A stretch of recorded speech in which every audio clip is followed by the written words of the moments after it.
Hello, Ryan here, aka Mac, and welcome. Alpha 316B was released to the Evocati PTU last night, so let us check out all the changes. As always, huge thank you to all of my patrons and channel members. You guys are incredible. Thank you so much for the support. So testing focus for the Alpha 316B build is still the Gravlev rework, but also atmospheric bounties.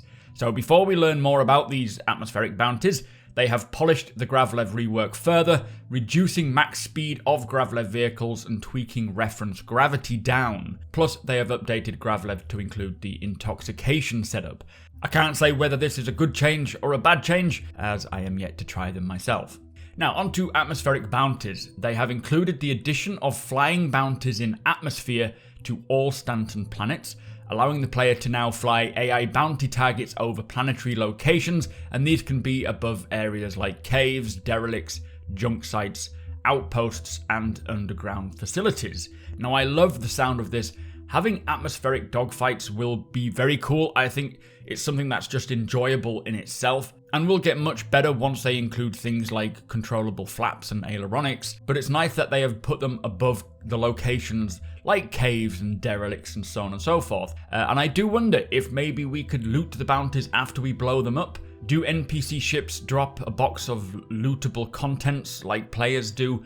I don't know myself. If anyone does know if this does happen, then do let me know in the comments. But a nice addition to bounty hunting, whether or not it's going to be enough to make bounty hunting fun and engaging for me, because I am waiting, as you probably know, for more of that cat and mouse gameplay than just fly here, kill this person, now fly over here and kill this person. I personally don't think it will be enough for me, but I certainly will take a look, as it is a great addition to the bounty hunting gameplay. And for those of you who do partake in the bounty hunting, hopefully it'll give you something else to get on with.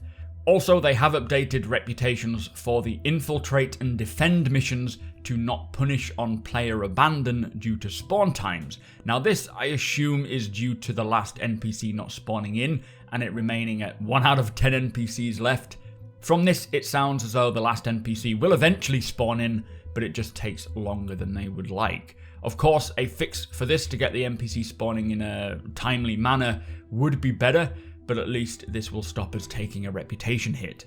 So for 316B, there are 8 more bug fixes. Some of them include fixing an issue that was blocking players from quantum traveling to surface locations on planets and moons.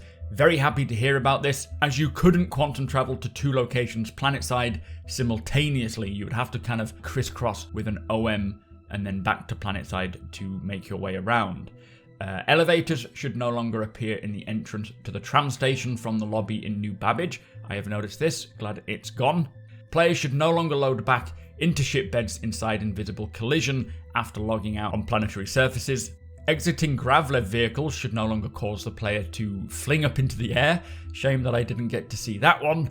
They fixed an issue that was disabling the character customization button after the first character was saved. They fixed an issue causing spawned ships to spawn in, clipping the platform and flipping up on an odd angle. I know the Misc Reliance had this issue where it would spawn in, actually it would spawn in its vertical state rather than its horizontal state, so hopefully that's no longer a problem, although that could be a Reliance specific bug that this won't fix. Fixed merits after deposits not showing on mineral deposit terminal progress bar while in prison. And finally, the mineable rocks should no longer have a small hitbox, which caused the mining UI to have a hard time tracking the progress of the mining process. Strangely enough, that was a bug fix for the last patch, so I do wonder if that fix hadn't worked and now they've done a new fix for it. Either way, that is one of the fixes that I've been wanting for a while, so fingers crossed it's working.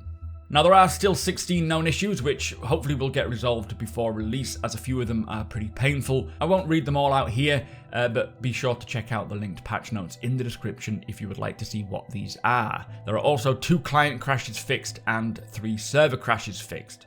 So nice to see the builds rolling out more consistently now, plenty more bug fixes, which does appear to be the order of this patch. More of a quality of life patch than a features patch, which is what CIG does tend to do and tend to focus on for the last build of the year. So I'm really happy that they are taking the time to clean up what we have, make it more playable, and as usual, I will be sure to keep you all up to date with each Evocati patch notes. but I will also link the Star Citizen Leaks Discord channel in my description, which is where I get all of my leaked information from.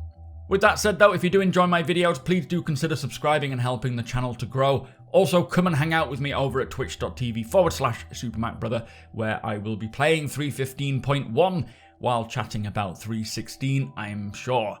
You are all more than welcome over there.